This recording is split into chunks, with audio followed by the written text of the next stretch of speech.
Okay, joining me for another round. It's been a while, but he's back by popular demand. My man, Jack Ferguson, all the way live from Thailand. What's happening, brother?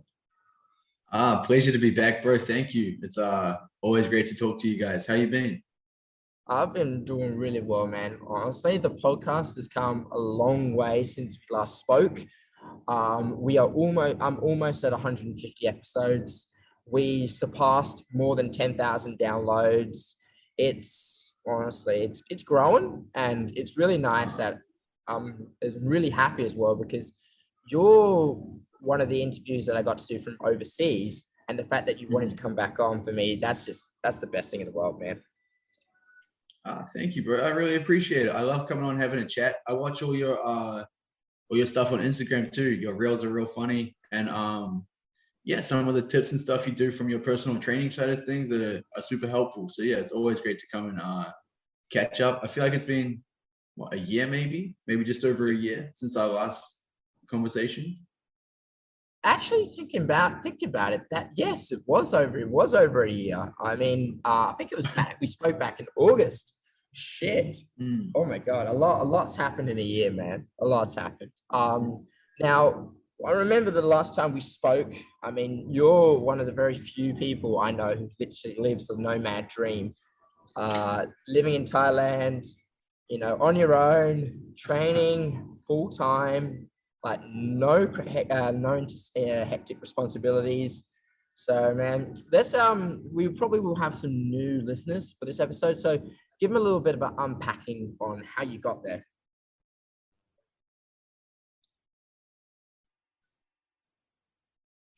Mhm. Ooh. Yeah, it's real interesting, bro. Like I guess it's the different kind of lifestyle. Choose the life you don't need a holiday from kind of thing, right? Like hmm. I'm sorry, can you hear me, bro? Is your Yeah, I connection can. all good? Yeah, the connection's a bit fuzzy, but yeah, I can still hear you. That's great. Sorry, bro. I mean to interrupt, but yeah, it's the whole mentality of like choose the life that you don't need a holiday from, dictate everything in your life, control everything. So yeah, it's super interesting, bro. Like I love being able to wake up and train and choose what I want to do for the day, study something. Uh yeah, just sort of be the boss of your own life, I think is important. And I think it's something that's developed a lot more with people during COVID. They realize they can work from home, they can be more selective with their career, perhaps. Do you think so? I do believe so. I mean, I think it was this podcast actually started from COVID as well, because when Mhm. the pandemic was going down, people had a lot more time on their hands to think. And then that was when me Right. and my mate decided, yeah, this is what we can do. And now, 2 years down the track, a year from when we had our last conversation a year ago, a few weeks later, he decided that he didn't want to continue on with the podcast anymore. And that was obviously his choice, and I love him Mhm. for it. And then it Right. solely became my thing. But to reiterate, it did Mhm. stem back from COVID. Yeah. Uh, well, I wanted to ask you, man, since that last time we spoke, right? A whole bunch of people were actually just went out and asked me like, how does he pay for everything? And I was like, I did not ask that. So, what did you do actually for work though? Do you coach at the gym, or Mhm. can you hear me? So so that's the best thing is I kind of work for myself in terms of like I teach English sometimes online, sometimes in person. I teach boxing, like hold pads and coaching like privates at the gym and stuff like that. And they're like my two main sources of income. Obviously fighting sometimes too, but yeah, it's more about like trying to divide my time between learning and developing new skills, obviously working to make money, and then fighting is obviously my main focus. But I think it's all about developing new skills and combining or compounding them together to make like the most beneficial part. Like so like for myself when I was coaching and I was speaking English, like it's great, but I'm in Thailand. So now I can speak Thai. I can coach a wider audience, so I can get more customers for both learning English or learning boxing. So it's like it's helping the skills that can compound with each other, I think, is important. Oh, okay. So how is your Thai? Are you fluent now? Cool, cool. Like understandably, like I can understand almost everything, and I can give like a coherent response. So maybe it's not perfect, you know, my sentence might not be perfectly fluid, but it's definitely understandable. Like I don't have any problems if I'm speaking Thai. Good man, good man. Now, also, before we started recording, you also mentioned that you were scheduled to have a fight next week. So, what was the story behind that?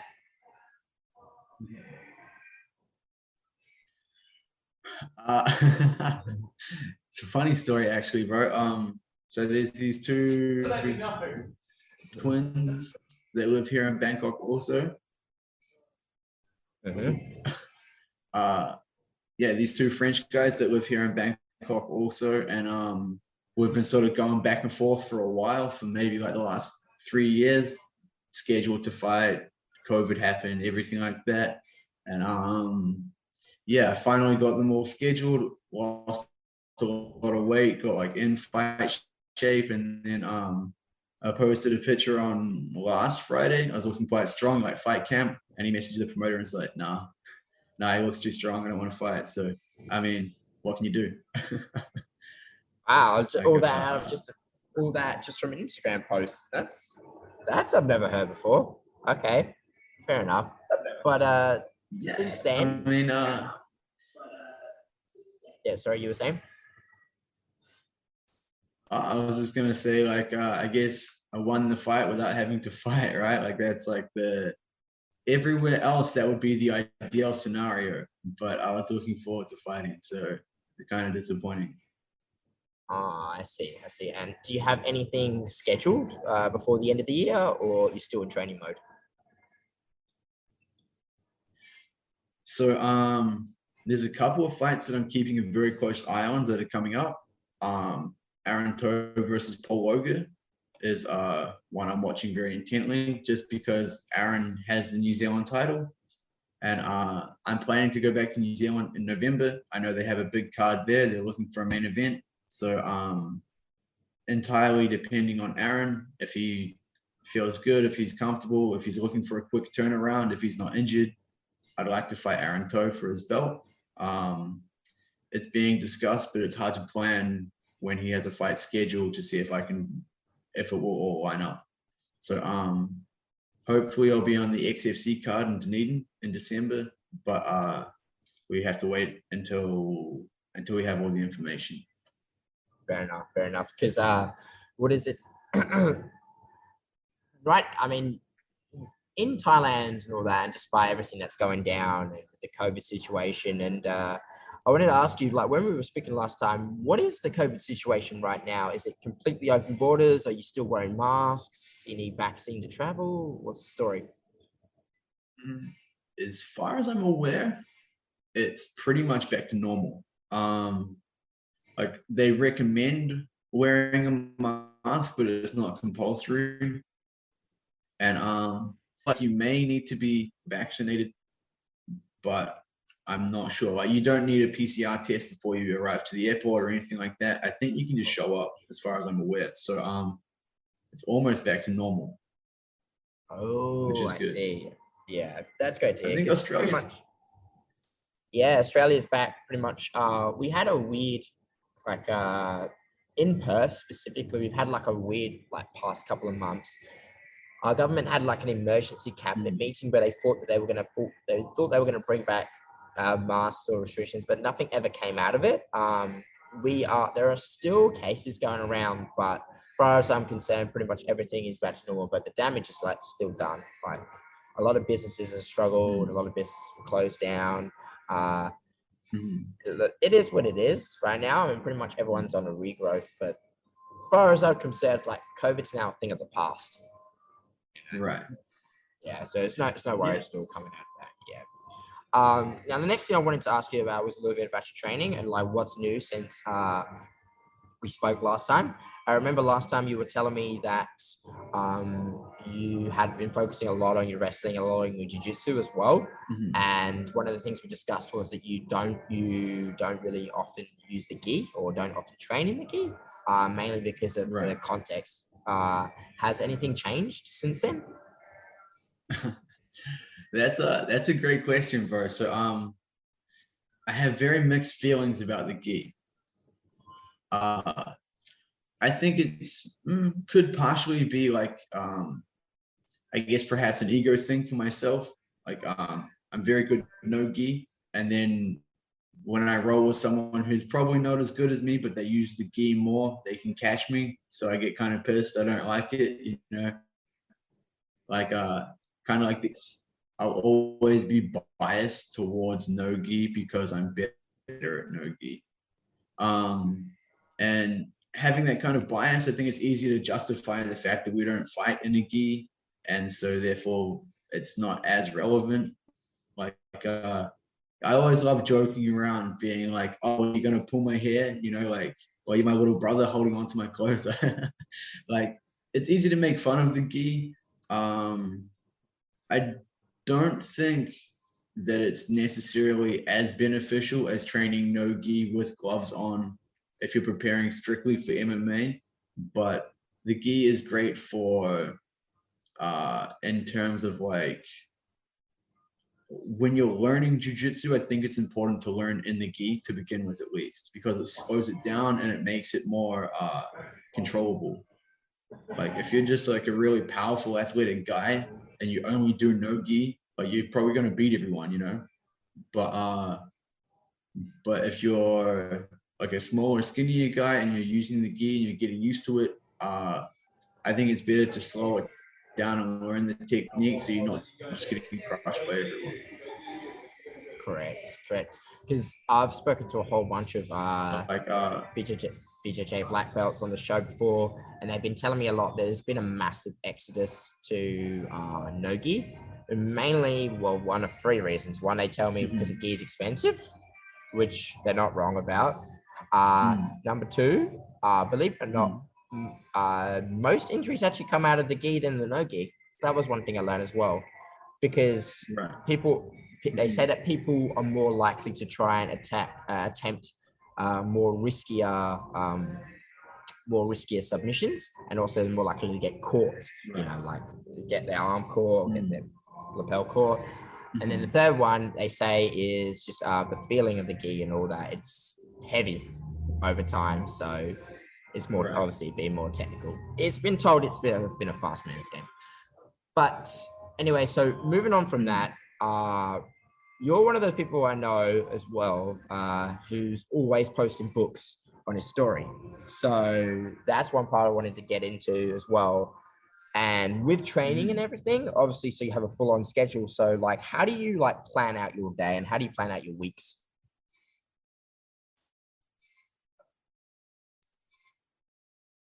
Like how do I put aside time for reading or something like this? Of course. I mean, I don't consider it to be a chore. I think that's the big thing, bro. Is like a lot of people try to read a book that they've been told to read and they're not necessarily interested in, so it becomes a chore. You're like, oh fuck, I gotta read, you know, like it's difficult because you don't enjoy it, you know. I choose books that I'm interested about, that I want to learn, and I almost get like, oh, I want to finish this page, you know, I want to finish this chapter or something like this. So yeah, I mean, I the one excuse that I never buy into is time. Anyone that says I don't have enough time they're full of shit. Like everyone has the same 24 hours, you know? Like yeah, even if you sleep 8 hours and you work 8 hours, you still got 8 hours of time to do something. So if you can't read a book for 20 minutes, but you're on Instagram or you're on Facebook or you've got time. You know what I mean? Main time I like to read is right before bed. So I'll lay in bed, read a little bit, sort of get my eyes tired, and then give me something to think about while I go to sleep. but yeah, I think it's a hobby for me. It's maybe not a hobby for everyone, or maybe they haven't found the right books that they like reading. But because you read a lot too, right? Like you've recommended a couple books to me. When do you normally read? I always read on my lunch break or usually first thing before my first client. So for me, I'm actually been listening to a lot more audiobooks lately. Because I've spent a lot of time driving. I spend a lot of time at my a fair bit of time at my desk. So I've always like found Audible. Uh, Right. in terms of like what you were saying earlier on about like things you have to be interested in, I 100% agree. Are you someone who, let's say you're reading a book and about halfway through you get bored, do you keep reading or do you just put the book down? That's a great thing. So sometimes I'll take a break, or like I don't often read a book, one book completely to the end and then start another book. Like you said, sometimes if I get kind of bored or I've read a few chapters of this and I'm curious about something else, or like quite often I'll have like a book that I'm reading and I'll go like, oh, I got a meeting tomorrow. I need to know more about sales. Okay, I'm gonna put this down and grab a book on sales and read that for a bit. Or, I don't think you have to read every book right to the end before starting another book. And I don't think you have to like there's some parts like, it'll be like the introduction to the book and it's like a life story of the author before you read it. And I'm like, sorry, bro, but I don't care what you had for breakfast that day. I'm trying to learn. I'm trying to learn what you say, So I don't think you have to read every single part of a book to get the best out of it. But yeah, I try and make sure that I'm still enjoying it, because if I get bored, you get demotivated. Correct. I have always said, depends on what you're reading for. Let's say, for example, if you're reading like this completely fiction, like Stephen King or George R. R. Martin, Game of Thrones, whatever, then you don't really need to be paying too much attention to it. But if you're reading something like you said about a book on sales, you need to make sure you actually paying attention to what you're reading.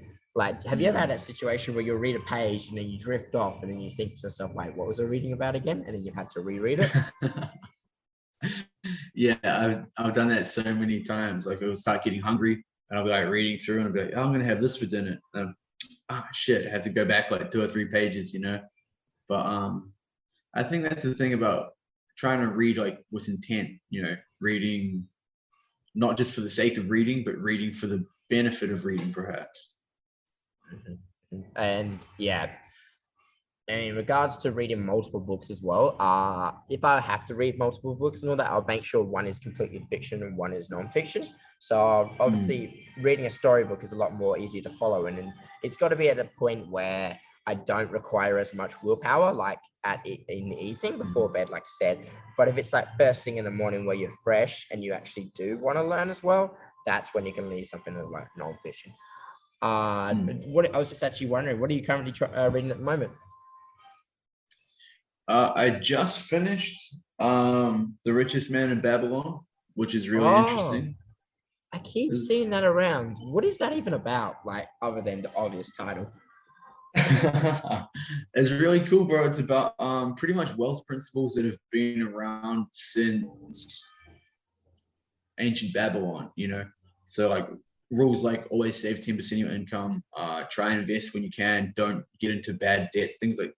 But it's just like the stories based around the principles that are told in the book are really interesting. And I actually found it really easy to soak in the information because it's written in Old English. So I have to really think about what they're saying.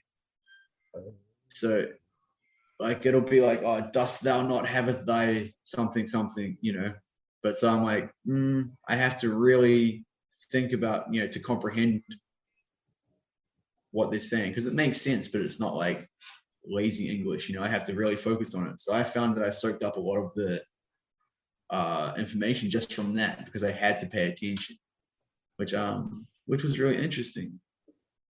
Wow, because when it comes to like, have you ever had like, what's I gonna say? There's certain old books that everyone like recommends as well. that, oh, you got to try this and try this. But then you read it and it's like not much out of it. Like what I'm currently trying to read right now is the 4-Hour Work Week. I'm pretty sure you might be familiar with that one. So many people I know have read it, but I'm about 40 pages into it and I haven't learned a damn thing about it. I'm like, this could be like, you ever read something, it's like that big and you feel like it's actually got 2 points. It can actually only be like that big. It would like it would save everyone's time so much. So that being said, I had an argument with someone who I know about this website that I follow called Shortform. By the way, if you're not subscribed to this website, I highly recommend it. Where what it does is it takes really big, complex books for you and it breaks it down into really like 10 pages or less, pretty much. Right. Like, for example, what's a good one? Like the Miyamoto Musashi's The Book of Five Rings. That book's like over 500 pages long. They condensed it down into like 20 pages. And I pretty much learned the entire thing through. So obviously for the sake of enjoyment, I definitely recommend that website.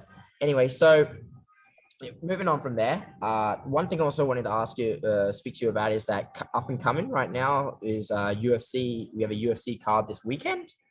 And since obviously you're a fighter yourself, what's your take on Usman versus Leon Edwards?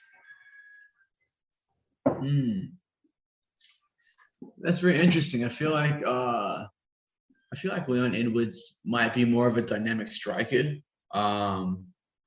as opposed to, from what I've seen of Usman, like he can strike, but he mainly just likes wrestling against the fence and sort of overpowering you, like imposing his will sort of thing. So I haven't watched much of Leon Edwards' fights, but I've seen like he's got a lot.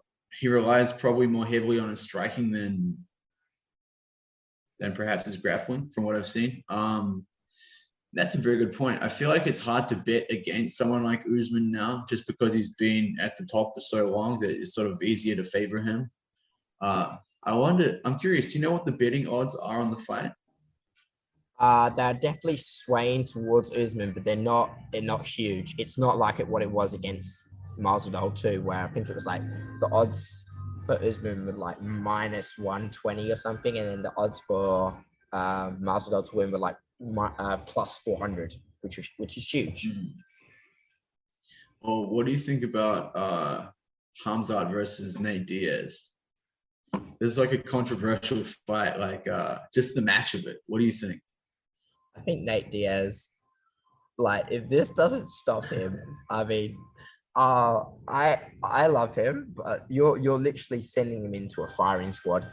It's funny because I actually had a conversation with Jack about this. Like, Nate wants to go off and do other things, which is good, which I'm sure he should be able to, but obviously Dana White doesn't like that idea, and he's still under contract. And he's like asked for all these fights, apparently, according to him, and he said no. So they're giving him the worst possible matchup to like decrease his credibility. So when he leaves, like, no one's gonna want him anymore. I think Diaz is. I think this is the one fight that Diaz like will absolutely get massacred. Shut, because what is it? Khamzat Chimaev just beat Gilbert Burns not that long ago, and this is the type of dude who's been double booked. So, what do you think? It's I totally agree. I feel like it's a bit of a smack in the face from Dana, right? He's like, "Oh, you want to fight? Oh, here's a fight," and he knows that Nate's not going to turn it down. So, I think you're exactly right. He's trying to devalue or decredit him as much as possible before he leaves, because he's lost a lot of fights in a row already. You know, I think if they were really trying to help Nate out to get a fight, they'd do the Conor rematch, just purely out of the money. Especially Conor's like a little heavier now, so it'd be 170, and by the look of it, Conor's just been like doing coke and hanging out on his yacht. Like, I feel like it's probably the best fight for Nate. Whereas, this Khamzat is just. That's a whole different ballgame. I honestly feel like what's it called, for Conor McGregor, he's become more and more of a personality and a celebrity than a fighter. Right. Just by watching his Instagram stories, dude. He's like partying up in Ibiza, and then like someone apparently threw a hat at him and he like stomped on it and all that shit. But I find it funny that he's going to be one of the stars of Roadhouse, the remaking of Roadhouse, the movie. He's going to be one of the main characters, which is interesting because now he's just going to be like he's playing himself in the movie. He's going to just be like punching people in the bar, but as an actor. Like it's kind of like what he does anyway. So I think he'll do good in the movie. What do you think? I think he will actually look. I would be surprised. I wouldn't be that surprised if he does a good job because here's the thing. We can agree his best days are long behind him, gone. Like you will never be as solid as he was at 145 fighting in featherweight. When he was featherweight, that was like peak Connor to me. Now that time's gone on and he hasn't won in a while, he's got that celebrity status where he can, whatever he goes into, he will draw attention to. Like say, for example, his whiskey business, Proper 12, he sold that for a ridiculous amount of money. He's got into the fashion business, McGregor Fast or whatever it's called, August or whatever. Insane amount of money. Like everything he's going into is killing it. And I feel like that's why he's turning less of into a fighter and more of a celebrity. So if he goes into acting business, I wouldn't be that surprised if he does a good job because his name's such a big draw now. So, yeah. What do you think about the difference between organizations? For example, the UFC have come out and said that they don't want any more. They're not going to focus on creating superstars because of what happened with Conor and stuff. They're not going to promote each athlete individually. They're going to promote the UFC as a whole. Whereas in ONE FC, here in Asia, every like top ONE FC star, they promote them. They make entire documentaries just about the one fighter, and they advertise the fighter more than the actual event. What do you think is better, or what do you think about the difference between organizations like that? Yeah, that's actually a really good question. Let me think for a second. In regards to the UFC as a whole, I mean, I think it's well, at the end of the day, it is a business, it's a choice, and I feel like they just want to grow the brand itself more. So I can understand where that's come from, considering I work in the UFC gym. But I do get where they're coming from in that. However, I honestly believe ONE Championship is more and more quickly becoming a better competition to the UFC because it's no longer just about MMA. It's now turning into Muay Thai. Like they got Rod Tang and they got was it Borkow or Sanchi? They just got contracted. I'm not sure. Actually, our gym runs BKFC, bro. And we just signed Sanchai and Borkow to BKFC. We signed both. That's it. So that's it. Sorry, bare knuckle. My bad. What I'm trying to get with this as well is ONE Championships is steering away from just being MMA. You know, it's now becoming grappling. Like they had Gary Tonin go up against the Rotolo brothers. You know, you're seeing, we're also seeing where is it, Mikey? Forget his last name, but he's Mikey Mukasi. He's a grappling superstar. He went over to ONE Championship and beat Imanari. You know, like that's drawing more and more people from different disciplines to ONE Championship. So whatever they're doing right now, I love it. You know, so what I feel like personally is they're trying to just create their own thing. They don't want to be in competition with the UFC. They want to branch out and do something completely different. Because if you can think about it, like in terms of MMA promotion, like the UFC is the biggest one, and there is a lack. Like there's a big gap between them and second place. Right. Yeah, I also think it's like they're never gonna overtake UFC in terms of MMA, but they can like surround them. You know what I mean? Because they're absorbing all the best fighters from Glory, all the ADCC guys for all the grappling and stuff. So it's definitely different. And they're branching out into the US, which is a scary thing. They just did a big press conference in Vegas. They're gonna get like a lot of people over. They're going to start doing shows in the US too. I think one of the best things that they do in one is it's like they don't just have different weight champions, but they have different sport champions. So for example, Stamp Fairtex, she was like a two-sport world champion. So she had Muay Thai and the kickboxing belt. So that's very different than being like, I'm the featherweight champ. It's like, I'm the best in the world at Muay Thai and MMA, or Muay Thai and kickboxing, you know? So I think that's a very big difference in terms of like selling the fighters or something like this.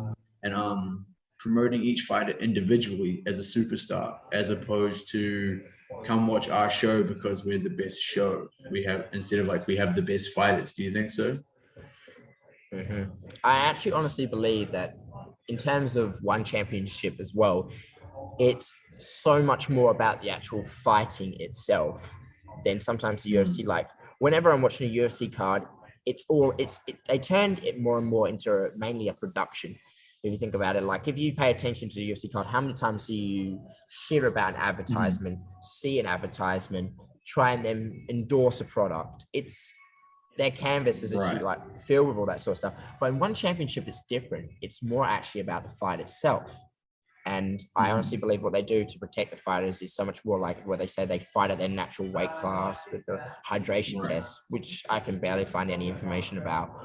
And they have a different rule set. Like they can have knees to a ground opponent. That was one of the most controversial rules in UFC as well. They allow the 12-6 elbow. Like there's a whole bunch of different things that they're doing that's very different to the UFC. So, I mean, hats off to them for that. They also score the fight in its entirety. They don't go round by round.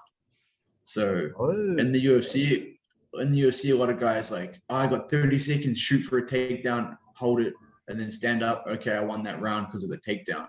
But in one, it's not like that. They score on damage and they score the fight in its entirety.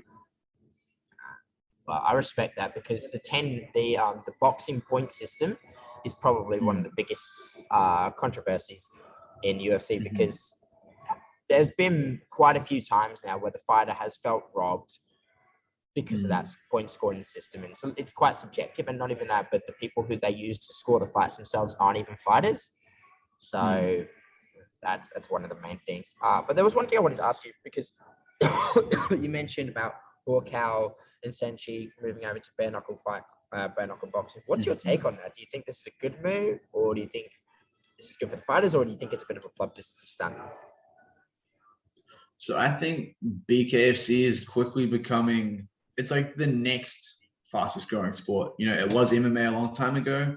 Now MMA is sort of more solidified. And I think BKFC is really coming up, really starting to take over. I've been at the last two events and the production value and everything's really good. I think it's, they've had so many fights, you know. I think Borkow is like 250 and 22 is his record. So yeah, it's it's not like he's lacking any experience. I think Sanchai is very similar. Perhaps he has more. I'm actually very lucky. They come through our gym quite regularly in Arok and in Bangkok because we're in Thailand. So I actually lived with Sanchai's coach for like, last time I was speaking with you, I was living with Sanchai's coach, which is really cool. But I think their move to BKFC is exciting, bro. It's sort of transitioning like how can you transition between sports? You know, they've fought no gloves before, like Lethway, for example, and things like this. So yeah, the thing about BKFC is they incorporate a bit of clinch too. You're allowed one-handed the clinch. So it's boxing, but I can grab the back of your head. I can have an underhook. I can have a whizzer. I can like grab your hip and, you know, punch with one hand. So I think that will favor some of the Muay Thai guys a little more than perhaps just the strictly boxers. And of course, you can't block punches like here because it's bare knuckle. You're just going to get your own hand hit into your face, sort of thing.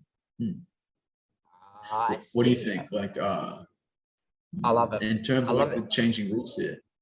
I love that bare knuckle boxing is becoming so much more popular because it's gone from literally being an underground sport. Like my dad used to tell me stories of when he would go to those unlicensed boxing events, and they would get fucking rowdy.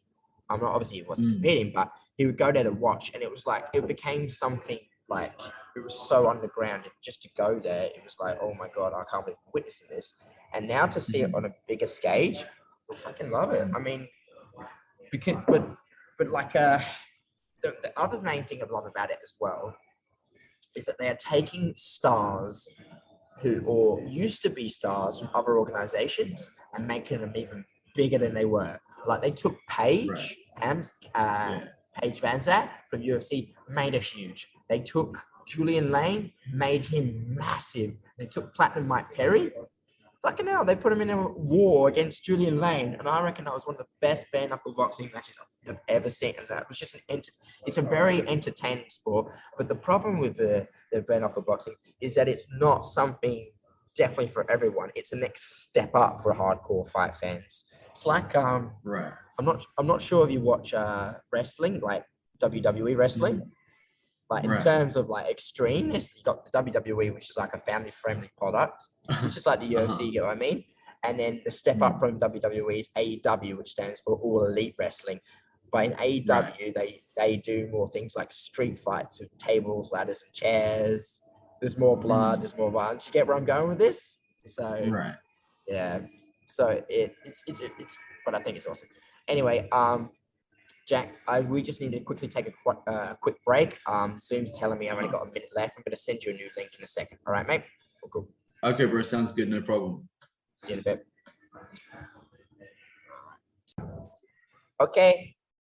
Man's back. What were we talking about? Oh, yes. Bare knuckle boxing. Where do you think they're going right now in terms of competition? Because they are their own individual thing. But how do you think they're going to make themselves more popular? There's a lack of competition to compete with.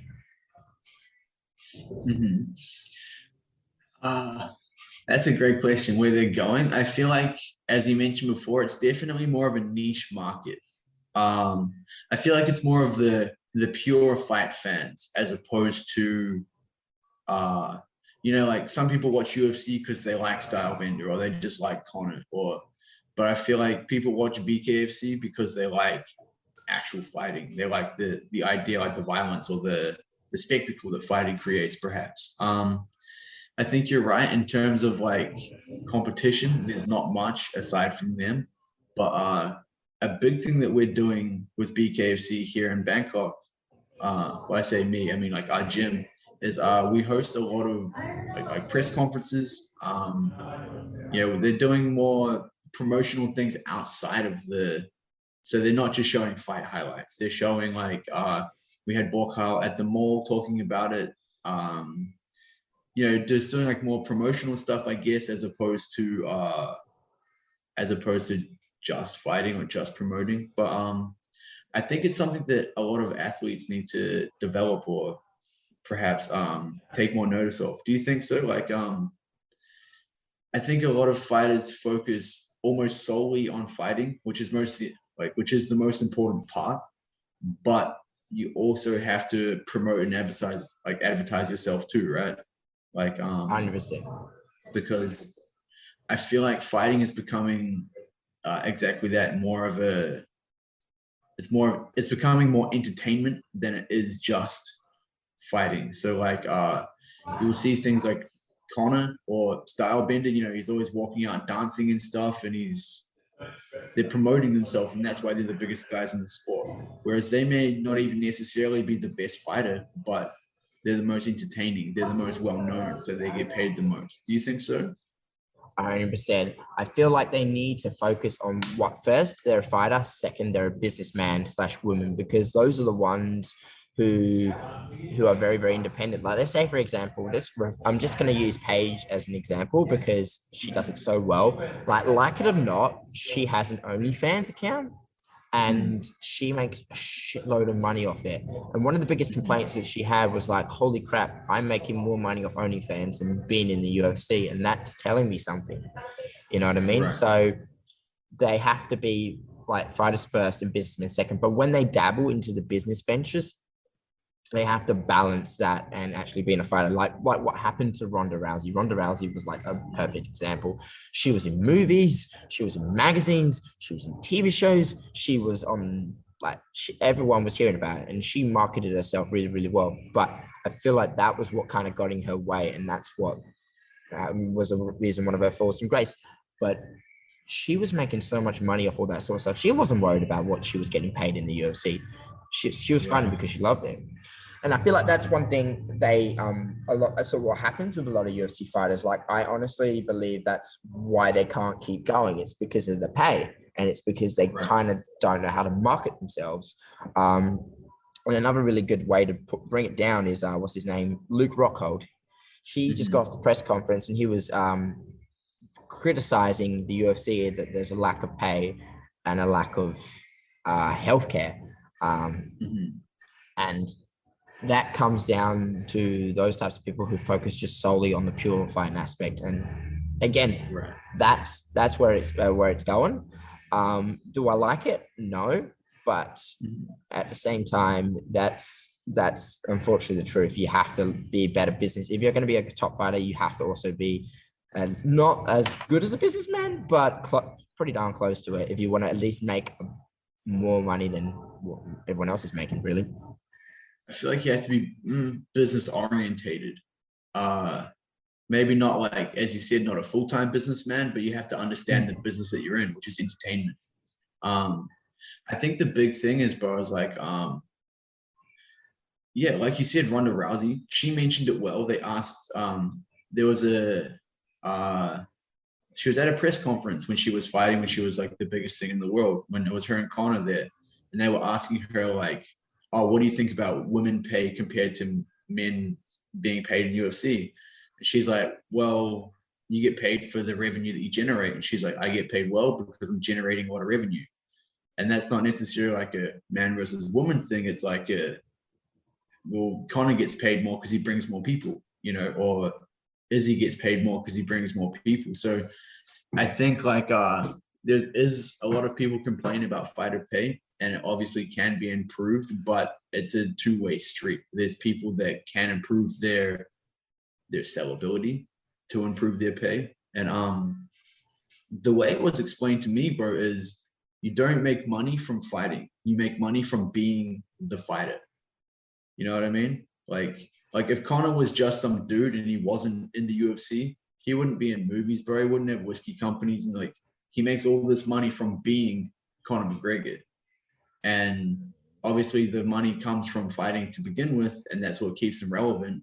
But now, as you said previously, he's such a big name now that he's Conor McGregor that he could start up any company tomorrow and it would be popular because he's such a big person. So I think it's definitely like a marketability aspect that people have to focus on too.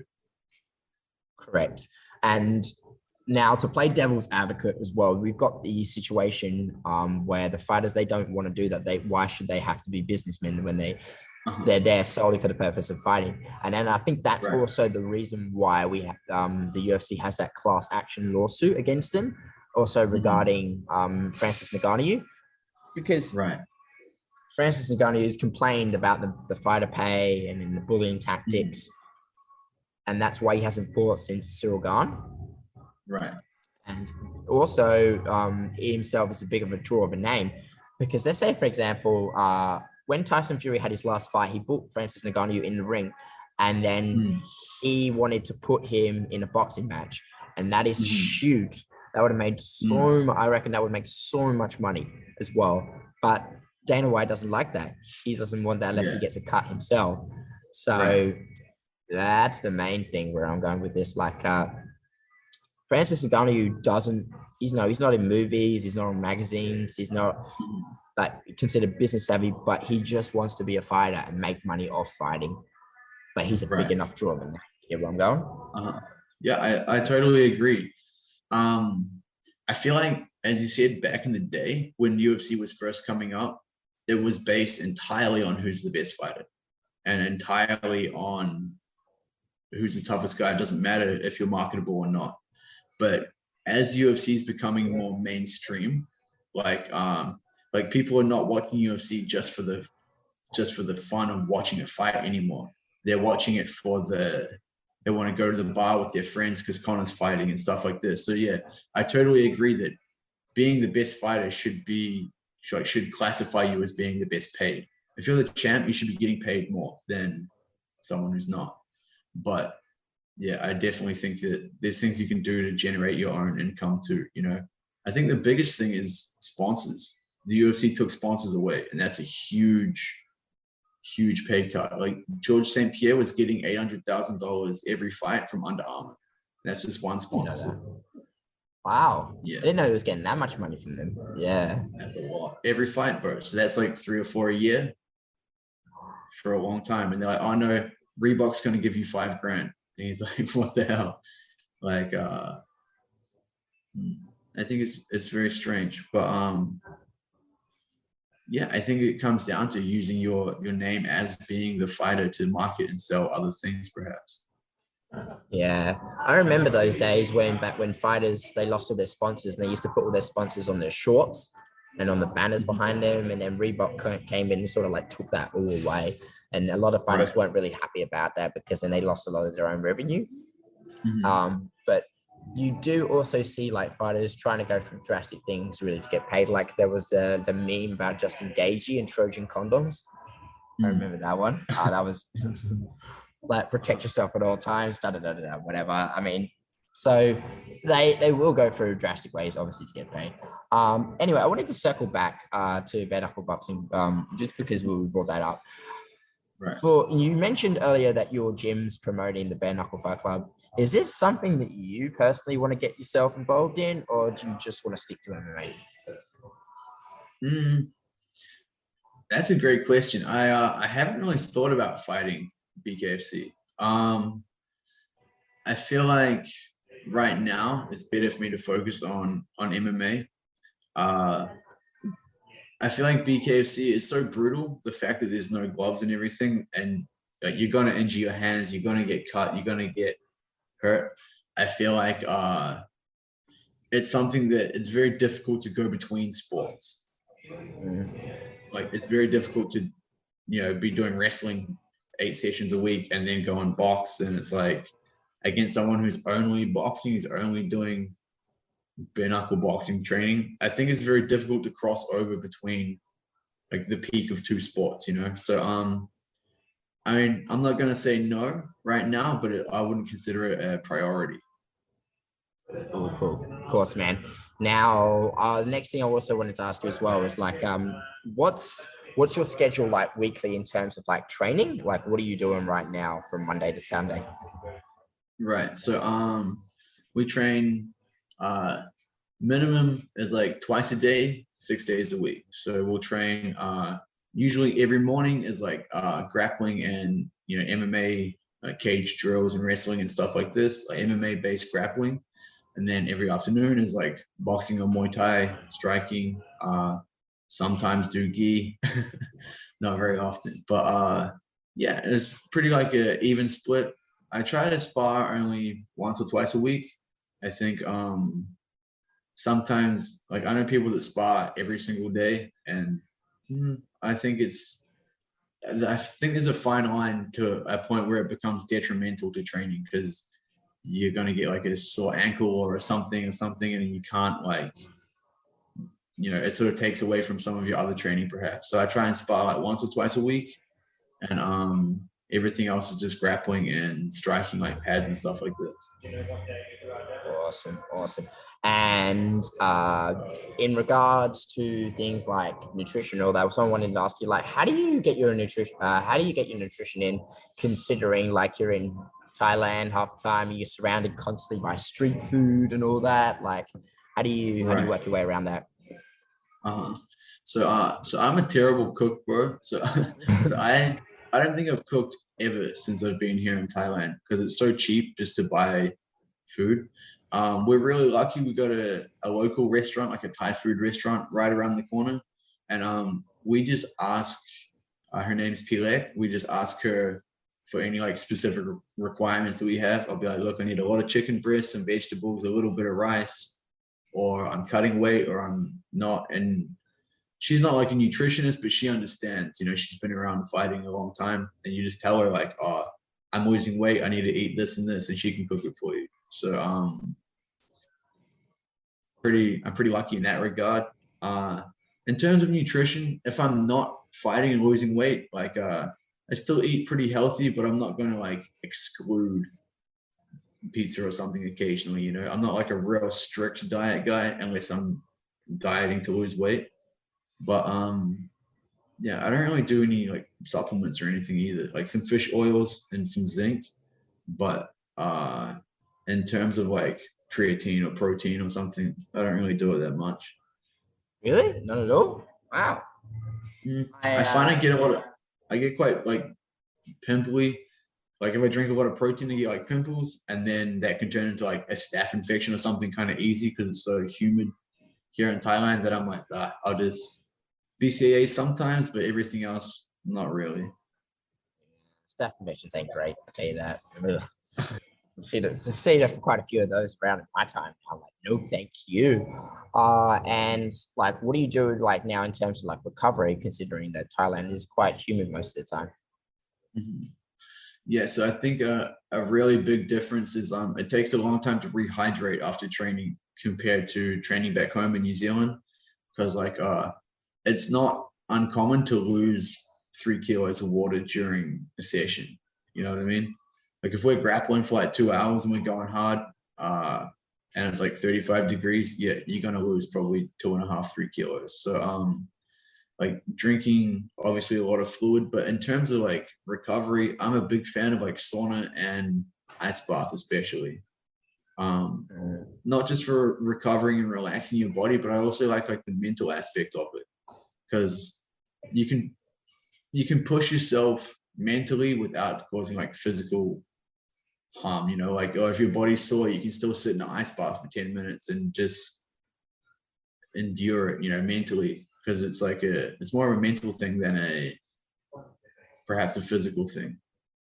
Yeah, that is correct, because the mental, when it comes to ice bath, they've actually found that some recent studies that they did that ice baths actually delay muscle recovery. They are almost surely now becoming more of a mental thing. Do I think there is mental benefits to having ice baths? Absolutely. But because I've definitely been reading about it. Obviously, people have been reading about the Wim Hof method, and also been, you know, your body goes into a state of shock when you're in the cold, and helps control your breathing. And so psychologically, yes, I do think there's a whole bunch of benefits. But if you're someone who's actually trying to put on muscle, I've always told people to make sure you avoid it. And for the pure fact that when you step into obviously an ice bath, your veins vasoconstrict, meaning they're reducing blood flow, and that's the last thing you want to be doing right now when you're trying to recover. So that's that. But in terms of saunas, there's definitely been a lot of benefits to those. The studies are out there pretty exclusive. I had a nutritionist, Peter Miller, come on the podcast a couple of times, talk about the benefits of saunas. He recommends them for if you're in a fight camp as well, and you're trying to, you know, get the benefits out, but purely for weight cutting reasons, they're not that great. He always recommends a hot bath. Mainly because the loss of sweat is a lot more slower, so it's going to have it's going to be less damaging on the body. What's the next thing I was going to say? Oh yeah, so sorry, you were going to say? I was just going to ask, like, as a trainer, bro, because I know you work with a lot of athletes and stuff at your gym, what do you think is the most overlooked part of training? Two things I've actually learned. I'm slowly learning as well. When it comes to training in terms of endurance, the idea that just sparring alone is not actually going to improve your endurance in a fight-based situation. You have to do lactic tolerance training. That's the main thing. Also, like, for example, they do a lot of rounds on the salt bike. That's one of them. And then also just training more specifically.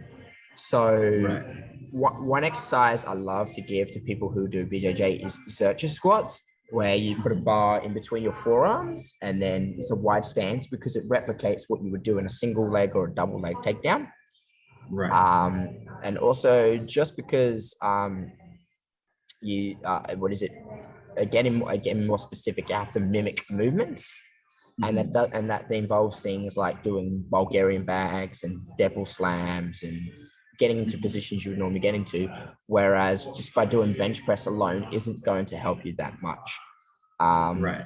So that's one thing that's overlooked. The next thing I think that's overlooked is just relying more and more on just normal foods. Like you may know this, but pretty much every single fighter these days under the sun is sponsored by a CBD company. And right. obviously because they're trying to make money and all that, but there is a lack of studies to show that CBD actually does work, or the stuff that you're actually taking actually has CBD oil in it. That's one. And then the last thing I'm just doing is looking more and more into just things like sleep, and what it does to muscles. And then the last thing is try not to overdo it on caffeine. Now, I can't actually pronounce the actual term itself, but there's studies have shown that when you have high amounts of caffeine, it can actually destroy your muscles. Yeah, so that was the other thing I was looking into. So those are some basic things. Anyway, man, sorry, I just got a client coming in a moment, so we just got to wrap this up before we head out there, man. But first of all, thank you very much for coming on, man. It was good to have you back. It's good to see you doing well. It's good to see you training hard. And of course, Jack, if anyone wants to follow you off this episode, where can they find you, man? Thank you, bro. I guess best place would be Instagram. Jack Ferguson 125 is my handle. And yeah, thank you so much, bro. It's always a pleasure to see you. Always a pleasure to talk with you. And hopefully I'll be in Perth sometime soon. We could get a session into the gym or something like that. Fuck yeah, man. Look, dude, if you ever in Perth, right, we'll get a session in, and then finally we will be able to get an episode in the studio. So like finally have it in person, you know. I record all my episodes at this like proper recording studio. So it'll be nice to show you around. Well, cool. Yeah, that sounds great, bro. Well, best of luck with your class right now, and I'll see you soon, all right? All right, man. You take care of yourself. All the best, man. Bye-bye. See you, bro. Good.